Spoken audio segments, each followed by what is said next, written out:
என்ன பண்ணிக்கிட்டு இருந்த? அவன் திரும்பி வந்ததில் எனக்கு சந்தேகமா இருக்கு. டேய், ஏன் அப்படி பேசுற?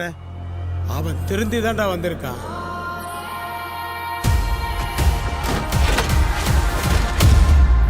எங்க போயிட்டு வர? ஒரு வேலையா போயிட்டு வரேன்.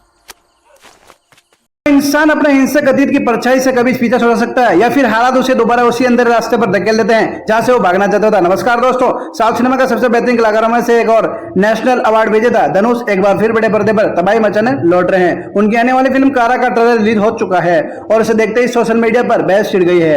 1900 करोड़ का दौर, खाड़ी यूथ का साया और एक और बैंक लुटेरा जिसकी रंगों में सिर्फ गुस्सा और मजबूरी दौड़ती है। आज के इस वीडियो हम ट्रेलर में एक एक फ्रेम को डिकोड करेंगे और जानेंगे कि क्यों ये फिल्म धनुष के कैरियर की सबसे रॉ और रॉयलिस्टिक फिल्म होने वाली है। वीडियो के अंत में हम उस विवाद की भी बात करेंगे जो इस फिल्म की लीड एक्ट्रेस को लेकर खड़ा हुआ है। तो ट्रेलर की शुरुआत में सीधे 1900 करोड़ के उस दौर में ले जाती है जब दुनिया गल्फ वार खाड़ी युद्ध के संकट में जूझ रही थी। निर्देशक विघ्नेश राजा ने बहुत ही बारीकी से दिखाया कि कैसे उस युद्ध की वजह से वैश्विक अर्थव्यवस्था चरमरा गई थी, तेल की कमी हो गई थी और भारत जैसे देशों में महंगाई चरम पर थी। ऐसी अराजकता और अशांति के बीच जन्म लेती है कारा की कहानी। ट्रेलर की विजुअल क्वालिटी और इसका कच्चापन, रॉनेस हमें यकीन दिलाता है कि हम कोई मसाला फिल्म नहीं बल्कि हम गंभीर सिनेमा देख रहे हैं। यह सिर्फ एक एक्शन फिल्म नहीं बल्कि उस दौर की सामाजिक और राजनीतिक परिस्थितियों का एक आईना है।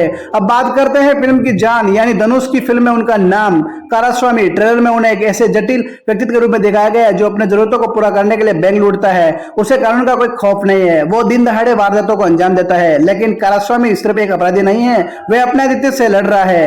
वह सालों बाद एक सामान्य जीवन जीने की कोशिश करता है लेकिन उसकी पुरानी आदतों और हालात से मजबूर कर देते हैं। ट्रेलर में धनुष की सेटल्ड एक्टिंग और उनकी आंखों की तीव्रता यह साफ करती दिखाई देती है कि उनकी फिल्मोग्राफी में एक और शानदार अध्याय जोड़ने वाला है। वह दीवारों को तोड़ते हैं और खतरनाक स्टंट करते नजर आ रहे हैं और उनकी मेहनत को दर्शाता है।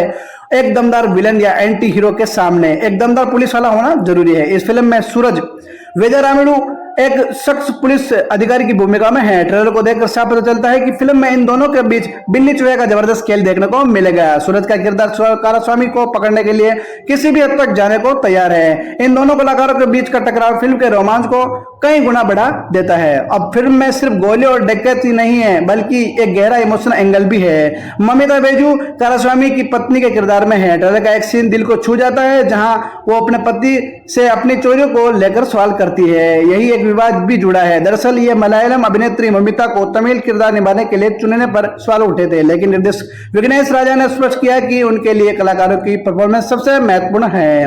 उन्होंने बताया कि कई अभिनेत्रियों के ऑडिशन के बाद ममिता को चुना गया, उनको उनका अभिनय सबसे श्रेष्ठ था। साथ ही फिल्म में एक एस रवि कुमार, जयराम और MS भास्कर जैसे दिग्गज कलाकार भी अपनी अदाकारी का लोहा बांधते दिखेंगे।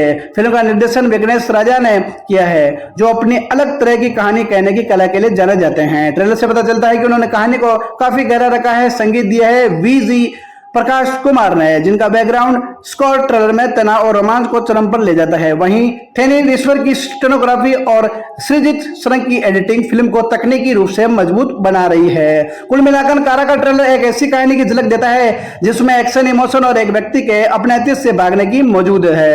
यह फिल्म 30 अप्रैल को सिनेमाघरों को रिलीज होने वाली है। ऐसा ही डेली अपडेट्स के लिए हमारे चैनल फिल्मी सिनेमा हब को सब्सक्राइब जरूर करें। मिलते हैं आपको अगले ऐसे नए वीडियो में, तब तक के लिए जय हिंद।